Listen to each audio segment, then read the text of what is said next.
Okay, we're going to be dividing mixed numbers. So this is very similar to yesterday with dividing fractions. First, when you have a mixed number, okay, you're going to have to convert it or change your mixed number to an improper fraction, all right, which we did with multiplying as well. All right, and that's how you do that. Okay, you pop it.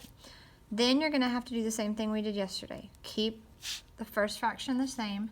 Change the sign from division to multiplication, because there's no way to divide fractions. Mathematicians haven't found a way to leave it as division and work it. Now you still get the same answer as what this says. You still get the appropriate answer to how many 3/4 fit into 1 5/8, but you're going to change it to multiplication to work it. And then you're going to flip the second fraction or find the reciprocal. Now, once we get it to a multiplication problem, we can simplify. Try to cross cancel. Do not try that before you keep change and flip. All right, at the end, when you get your answer, you're going to convert it to a whole number, or it could be a mixed number, or it could be a simplified proper fraction. Make sure that everything is simplified. You have it in simplest form.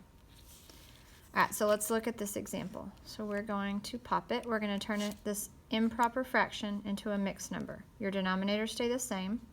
8 times 1 is 8, plus 5 is 13. Okay, so now we have 13/8 divided by 3/4. So we're going to keep, change, flip. We're going to write this one exactly like it is. We're going to change this division to multiplication, and we're going to flip the second one or write its reciprocal. All right, so we're going to see if we can simplify here. So we have a 4 and an 8. So if you look on your green multiplication sheet, the largest factor column that you see 4 and 8 on is 4. Okay, so 4 is going to go into both of these evenly. So 4 divided by 4 is 1. 8 divided by 4 is 2. We can't simplify 3 and 13. All right, they're both prime, and 3 doesn't go into 13. So we're going to say tops times tops and bottoms times bottoms. And so we have an improper fraction right here. So when we have an improper fraction, that is not simplest form. So your top number, okay, your cowboy as we call it, riding the horse, your cowboy goes in the house, your numerator is going to be your dividend, divided by 6. 6 goes into 13 2 times. So now we have 2 whole and 1/6 left over. So 13/6 becomes 2 and 1/6. So we have 2 groups of 3/4 that will fit in here, and then a little bit extra left over. So let's look at this one. We're going to turn it into an improper fraction. Keep your denominator. 3 times 3 is 9, plus 1 is 10. So write everything else down. And we're going to keep, change, and flip because this is division. We cannot say tops times tops and bottoms times bottoms when it's division because this is not multiplication. It's not times. So we're going to keep the first one like it is. Change to a multiplication problem. Remember, a dot means to multiply. And the reciprocal of 2/3, or if I flip it, is 3/2.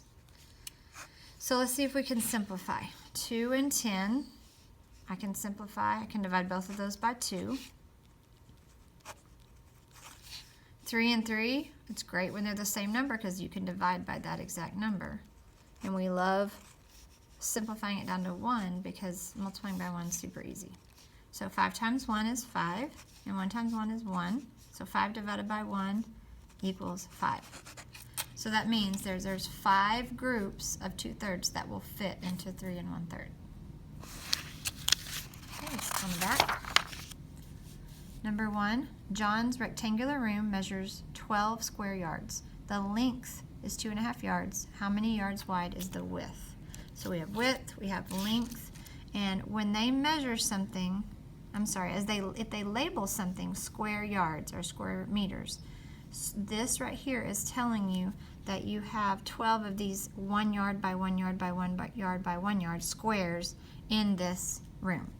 So they're giving you the area, okay, as if like you were laying carpet. They're giving you the area of that room. So we know that length times width equals area from the last couple years. Okay, we haven't done that this year, but you do know that from the last couple years. So we're just going to put in what it gives us. It says the length is 2.5 times the width. It's asking for the width, so we're going to leave it as W. And the area here, they're giving it to us in kind of a strange way. But we knew it was area because they label it square yards. Okay, this right here tells you that it is area. So now we have 2.5 times something equals 12.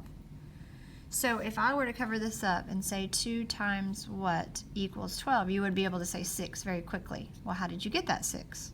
Well, 12 divided by 2 to get the 6. So we're going to do that exact thing. 12 divided by 2.5, and we're going to get what the width is. What number times 2.5 is 12?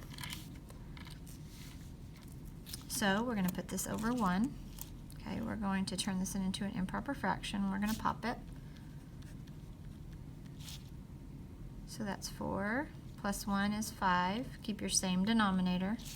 So now we're going to keep, change, flip. We're going to keep this one the same, change it, find the reciprocal, or flip this one. And we can't simplify, so we're going to say tops times tops and bottoms times bottoms. And so this is improper. Okay, and look at all of our answer choices. It looks like it wants us to turn it back into a mixed number.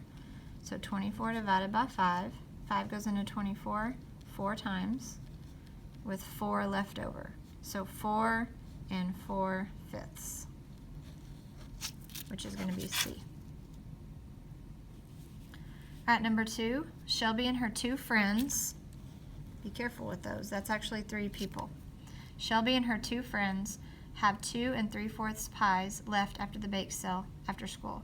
They divide the pies evenly among themselves. How much pie did each student receive?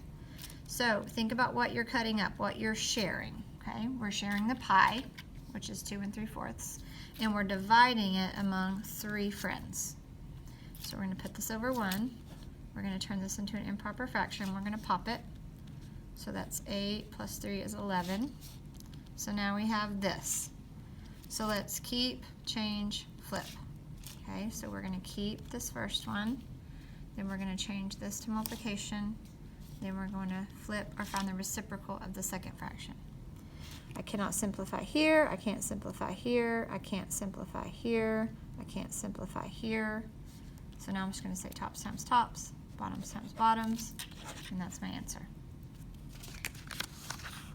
Number 3, Claudette uses 8 2/3 cups of flour to make 8 dozen cookies. How many cups of flour would she use to make 4 dozen cookies? So she made 8 dozen, now she's going to 4 dozen. So you have to ask yourself, what's happening from 8 to 4? Well, I'm dividing by 2, I'm cutting it in half.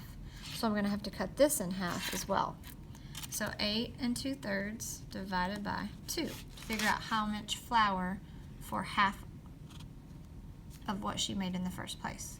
So we're going to do the backwards C, not the backwards C. I used to call it that. It's actually popcorn. I'm trying to stick with what you learned in 5th grade. So our denominator stays the same. Okay. We're going to turn this mixed number into an improper fraction. 3 times 8 is 24, plus 2 is 26. And we're going to put this 2 over 1. And then we're going to keep, change, flip. So keep, change, flip. So if I want to see if I can simplify, I see both of these are even numbers. So I'm going to divide by 2, divide by 2. I can't simplify here, and I can't simplify here or here. So now I have 13 times 1 is 13. 3 times 1 is 3. So let's divide that out. 3 goes into 13 4 times. So 4 1/3.